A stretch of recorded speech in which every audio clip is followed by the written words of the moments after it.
En Afrique, la santé mentale reste un défi selon l'OMS. 8 personnes sur 10 souffrant du trouble psychique n'ont aucun accès à des soins.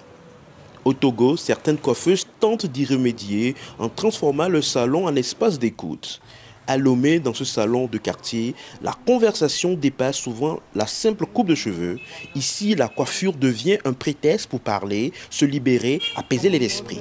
Ambassadeur de la santé mentale, c'est une formation qui nous a été faite, qui nous a permis de pouvoir causer et aider nos clientes à dissimuler leurs soucis, les stress possibles. En parlant, en les écoutant, en les calmant et puis en les orientant vers les psychologues.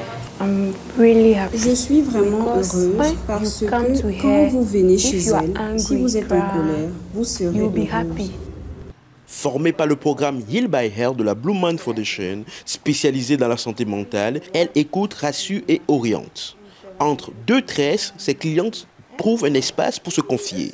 À ce jour, plusieurs centaines de coiffeuses ont été formées dans le Grand Lomé pour détecter les signes de détresse psychologique et orienter les clientes vers des structures de soutien. L'idée était de pouvoir apporter de manière simple les outils que les psys ont souvent employés. On s'est donc dit qu'on mettrait EROCO pour faire simplement écouter sans juger, rassurer, observer, calmer et puis orienter à la fin du processus.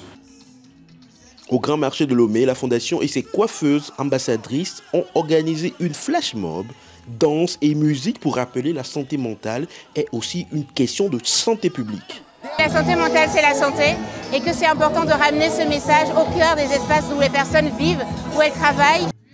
Entre beauté et écoute, ces salons deviennent peu à peu des points d'entrée pour un débat longtemps ignoré, celui du bien-être mental au féminin.